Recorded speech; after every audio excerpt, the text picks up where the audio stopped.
Et salut à toi très cher investisseur rentable, c'est Yann, c'est un plaisir de te retrouver pour cette vidéo immobilière du jour. Aujourd'hui, je vais répondre à une question que j'entends souvent. J'ai fini de payer ma résidence principale, j'ai plus de crédit. Est-ce que je dois plutôt la vendre ou est-ce que je dois la louer? Juste avant qu'on réponde à cette question, tu peux télécharger gratuitement ton exemplaire offert de mon livre dans sa version numérique. Tu as un lien quelque part dans la description de la vidéo, au-dessus, en dessous.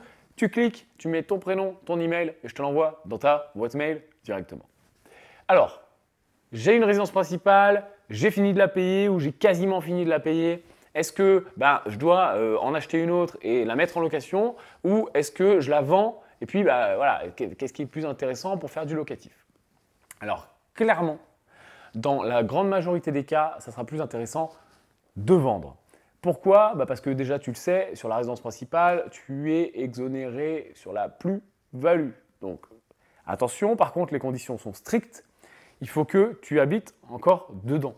C'est pas je déménage et 6 mois après, je vends, ça commence à être litigieux. Et si en plus tu as mis en location, ne serait-ce que 1 mois, 2 mois, 6 mois, là, tu n'es vraiment plus considéré comme ta résidence principale. Donc, attention.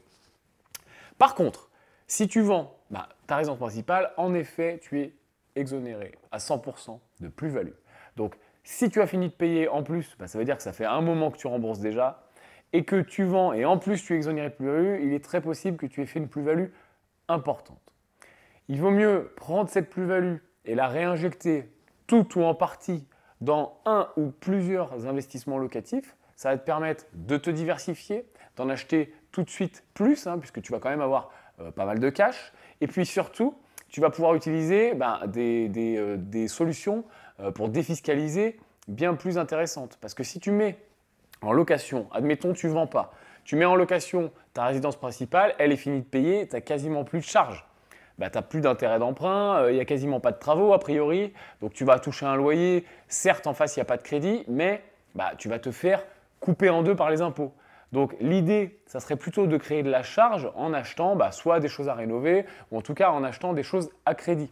N'oublie pas l'effet de levier, c'est important. En plus, en ce moment, profitons-en, les taux sont très bas, donc l'argent ne coûte pas très cher. Donc c'est une très bonne idée de te faire un trésor de guerre, de le réinjecter dans un ou plusieurs investissements. Et je te dis, l'avantage, et c'est toujours ce que je dis aux gens qui ont pas mal d'argent de côté, les banques aiment le cash. Donc, si tu as une belle plus-value, je ne sais pas, 100 000, 200 000, 300 000, 400 000 euros, tu arrives avec ça dans une banque.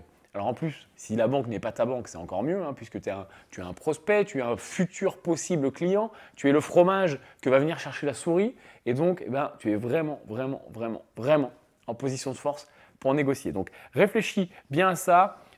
Les avantages de la négociation, les avantages de faire jouer à plein l'effet de levier, les avantages de se diversifier dans plusieurs biens et puis les avantages aussi d'avoir du cash parce que c'est quand même intéressant de rentrer beaucoup de cash parce que il y a aussi le plaisir dans la vie. Il n'y a pas que l'immobilier. Bon allez, on va dire il y a 99% d'immobilier et 1% de plaisir. Non, il y a plus que ça. Donc c'est aussi intéressant d'avoir du cash pour aussi retirer les fruits de ton travail.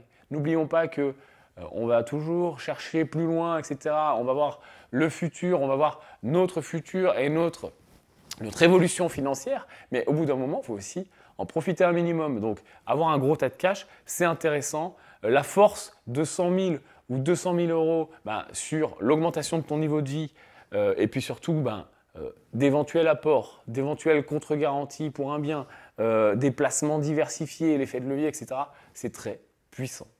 Bref, tu l'as compris, dans la grande majorité des cas, sauf cas particuliers, je te recommande plutôt de vendre et de racheter que de louer la même résidence qui était ta résidence principale.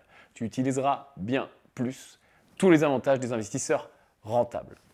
Si cette vidéo t'a plu et qu'elle t'a appris des choses, apporte ton pouce à l'édifice.